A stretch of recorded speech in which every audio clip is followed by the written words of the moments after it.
again, and welcome to week 6 of the high school football season. I am Tim McDonough, joined by my esteemed colleague, as always, Chuck Martinez-Brandon. and we're here to talk about week 6 of the high school football season.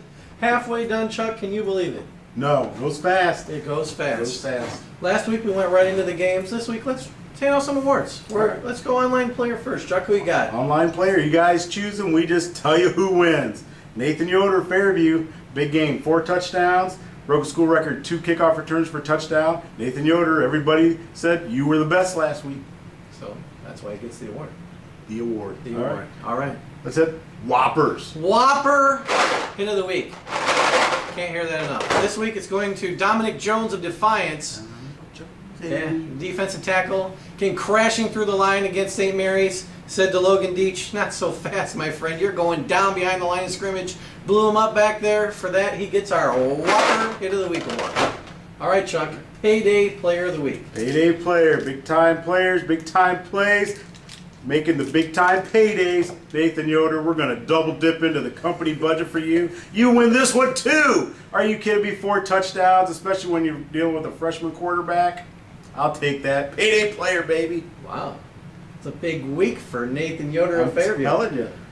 He's going to be stuffed to the gills with sugar. With sugar. All right. Let's talk some games, Chuck. What are the big games that you're looking at this week? All right. Hey, in the area, a lot of sort of off weeks. Some teams might get caught. You never know. If you're going to think upset, if you're thinking, maybe you can catch somebody sleeping, the Paulding Panthers got a couple wins. They're going to be hosting the Ada Bulldogs. Paulding, I hear Ada, they might be a little banged up. You might be able to catch them off guard. 5-0, that's a lot of computer points. So if you're thinking upset, Paulding, this might be your week. Make a statement, grab a lot of computer points. But the big game in the area, we're dealing with Wauseon at Bryan. If you're going to talk playoffs, these two teams right here, they have to win to make the playoffs. Okay? Playoffs, we're talking playoffs. We're not going to do diddly poo unless you win this game, you guys. I'm telling you. Bryan, 4-1, Wauseon, 3-2. Now, Wauseon playing into their hand. Bryan's got some team from Henry County next week. I think it's the Patriots. They won 1 or 2 games in the NWAL. They're pretty good. Yeah, they're all right. So they've got them next week. So, Bryan, you got back-to-back tough weeks. But looking right now, Bryan tied for 7th in computer points. D3 Region 12 with St. Paris Graham. Okay, so they're going to have to really step it up and beat Wauseon. You got to beat one of those bigger NWAL schools. You can't beat Montpelier and some of the D6 schools if you're wanting computer points. So they're going to be looking to Levi Fisher, one of the top scorers in the area, 11 touchdowns, more than 700 yards rushing, to try to carry the load there. For the Indians, they are 12th in D4. In Region 14, they're going to be looking to that Navy-style offense. And Landon Schaffner, he's got about 350 yards rushing, okay? So this game might go fast, might be a lot of 3 yards in a cloud of dust. But these two teams, you've got to win this game if you've got any shot at Week 11. So that's the big showdown this week.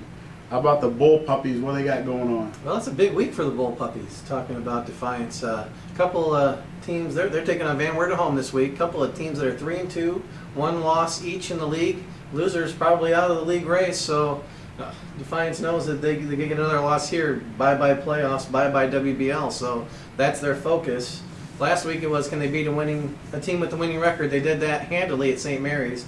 This week they got a new animal in the option-style offense of Van Wert and former Defiance assistant coach Bob Priest, who was also the head coach at Eden and was an assistant at Archbold. Yep. So he's come out. And by the way, Jerry Beauty coached him when he was the head coach at Van Wert. They're coming to town. They got to stop WBL leading rusher Connor Masillo, who went for 210 last week against Salina. He comes in 650 yards, 8 TDs. Their quarterback, he's Corey Clifton, 700 yards passing, 5 TDs. His top target is Evan Hammonds, 200 yards and 3 TDs. So they're pretty good offensively. Jerry said this might be one of the best teams that they'll see all year as far as their skilled kids. Up front, Keith Prill, he's a 265-pound senior. He's the big guy up front. They like to run behind him. Defensively, got a couple of studs at linebacker. Tony Black, 43 tackles, 7 sacks. Wow. That's a lot. That's a lot of sacks for 5 games. Also an inside linebacker, Corey Hershey, 37 tackles and 3 sacks. And their safety, Jacob Myers, has 2 picks. Wow. So that's what's going on with them defensively. Defiance, nothing's going to change with Defiance. They like to run the ball. Aaron Swanson, the second leading rusher in the area, in the WBL, 619 yards, 10 TDs. We also have Darren Pritchett and Gabe Stuck, who both have over 200 yards. And throw in Sean Murray, who has 5 rushing TDs, and they can get it done on the ground. And they're going to have to because Jerry says they want to keep the ball away from that Van Wert offense. Defensively, Zach Dempsey continues to lead the Bulldogs in tackles. He's got 50 of them. Max Peter, 44 tackles, had a big interception last week, leads the team with 2.5 sacks. He's also at linebacker. He's getting it done. And up front, we talked about Dominic Jones, our Whopper hit of the week, and Jake Suman. Those two guys are also playing well. They're going to have to step it up and slow down that Van Wert rushing attack. Like I said, playoffs, WBL, big things are happening as we get to the second half of the season. That time. Put up or shut up, baby. Put up or shut up. Any more games, Chuck, or are we going to go straight into the questions this week? Let's go into questions. All right. Here's the first question, Chuck. Should more area teams and leagues follow the WBL and require the players to be on the field during the playing of the national anthem? Yeah, that's a good question. I think actually they should. I think a lot of times kids get too caught up in winning and losing and don't realize, and even a lot of fans don't realize the sacrifices people have made so you can play a game on Friday night, because that's what it is. Sometimes it gets blown out of proportion. We forget it's just a game. I think we should all stop and honor everybody that's laid their life on the line so we can do that on Friday night. So yeah, I think everybody should. That's a good idea. I like it. It is really, really nice when they do that, and I get to see it every week. Yeah. The second question we have, Chuck, is for both of us.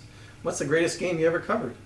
Greatest game I ever covered. I wrote down a note because I'm getting old. My mind sort of slips, you know. But so, 2000, we got Liberty Center in the playoffs. I believe it was the state semifinals. Bedford Chanel at Tiffin. Troy Westhoven, you want to talk about saddling some guy up. Man, this kid, I don't know, he had like 40-some carries that game. And they just literally, right, left, center, rode him up and down the field. Came down to the last play. It was also the hardest interview I ever had to do. This kid put his heart and soul into it, fumbled the ball, last play of the game, and Liberty Center lost by a point. But he handled it well. He was a heck of a player. But that was probably the best game I ever saw. Liberty rallied, and just one guy's effort, man. It tells you what you can do if you got a big heart. Well, the greatest game I ever covered also includes Liberty Center. Back before I covered Defiance, I did cover other football. I don't know if people really realize that. 1997, Patrick Henry at Liberty Center in what is still called the greatest game in NWOAL history. Patrick Henry got behind, I think, by 20, came back and won it on the last play of the game. Brian Heber, the current AD at PH, threw a touchdown pass, beat him, I think it was 47-44. Unbelievable game, back and forth. Special teams, blunders. I mean, it was crazy. It was fun. Had a lot of fun with that. Of course, we all know Liberty Center got revenge in the playoffs on a snowy night in Findlay. Went on to win the state championship that year. So they said that was the state title game twice was between those two teams. And that's what they did. Yeah.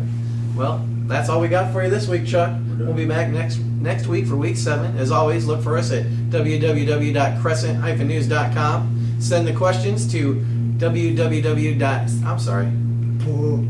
Let's try that again. cnsports@crescent-news.com. Forget the www part. Yeah. And just check us out every week. We're having fun. Heck yeah, man. YouTube it. Everybody's got a computer, phone, everything. Do it.